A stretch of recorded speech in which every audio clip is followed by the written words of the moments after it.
All right, welcome, ladies and gents. Let's talk Insidious: The Red Door. This released this weekend, and this will be my non-spoiler review.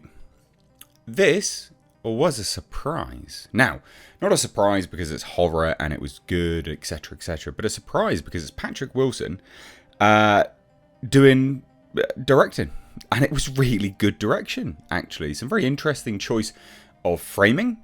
Way more unique than standard kind of horror framing bits and pieces, or first time directors, etc. Now listen, stop. I'm not going to sit here and say that it was absolutely outstanding direction and it was incredible. No, wait, but it was good. And as a new director, I was really pleasantly surprised, genuinely pleasantly surprised. Very interesting choices of framing that you look at and you go, oh, that works really well, but just wasn't something that I see very often. So big props to Patrick Wilson. Massive props to Patrick Wilson. Genuinely, I was really surprised. Now this is a screenplay by Scott Teems, and this, I guess you could say, kind of wraps up the Insidious saga franchise, but it kind of doesn't. Kind of does, kind of doesn't. I don't want to get too much into the spoilers. It obviously revisits the Lipstick Demon.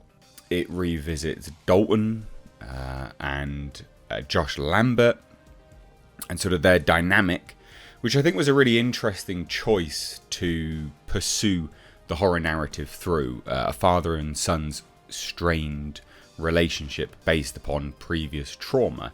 Now you could sort of, pop that into anything, trauma and the strained relationship, etc. But using that as the vehicle to tell a horror story, I think did actually work quite well. It's not gut-wrenching, heartfelt sort of narrative structure. It's not any of that, but it does go quite nicely with this. And I thought that was really quite nicely done. Now, Rose Byrne, not central focus, but from what she's in it was good.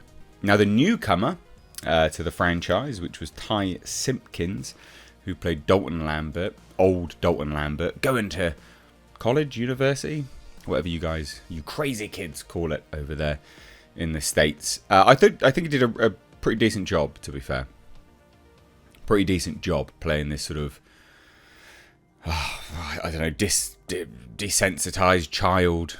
I quite liked the look through art as a lens as well for trauma and telling this sort of horror vibe.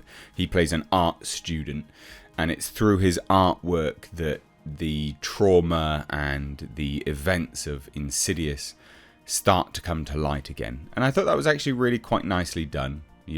Some of the artwork, because there obviously was actually artwork produced for this film that they showcased during the film, is absolutely incredible. Whoever did that, you absolutely outdid yourself. It's very good. Genuinely, I was really quite surprised. And at least it's not AI. There you go. But anyway, yeah, I really liked it. I like this film quite a lot. Now, is it scary? I think that's always a difficult question to ask and answer as an adult. I think fear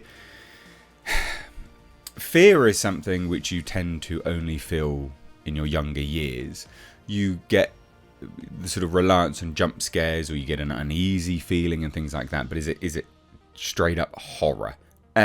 No, not really. Do you really get scared as an adult? No, not really. Some people do, obviously. But the jump scares worked. What ones are there? It's not heavily reliant on the jump scares either.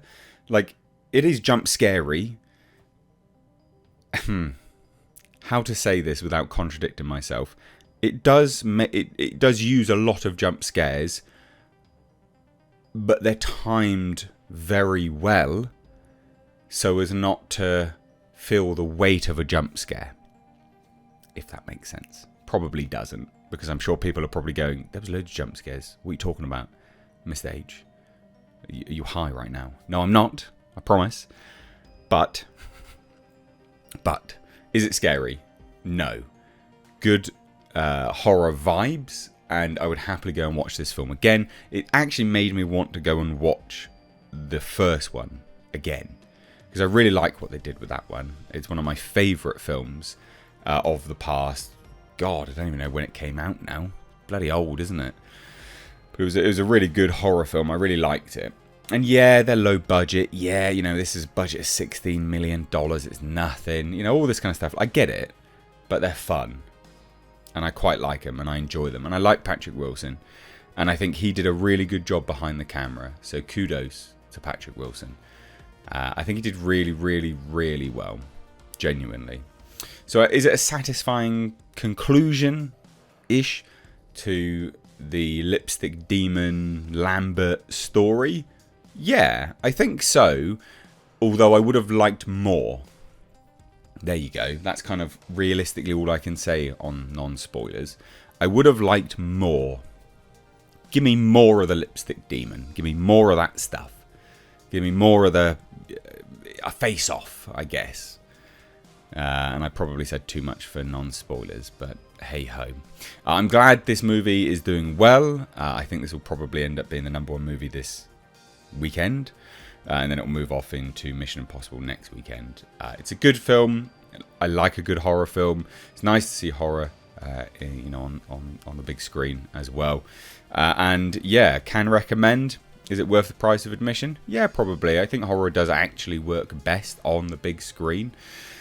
There are some horrors which you can watch at home, but I think you do get the best viewing experience on the big screen with the best possible speakers. Because again, it's that surround sound that you need to feel to get the best possible effect of that sound design. Speaking of sound design, really good. Not as good as the first one, but good nonetheless. So if you've seen it, let me know what you think. This will be divisive or divisive, I think. I think there'll be people that just think it's generic horror crap. And there'll be people that like the franchise like I do. And it has a soft spot for them. So they like it. But yeah, let me know what you think down below. I'd love to hear it. Give the video a like and a share. Hit subscribe if you're new here. I've been Mr. H. Take care.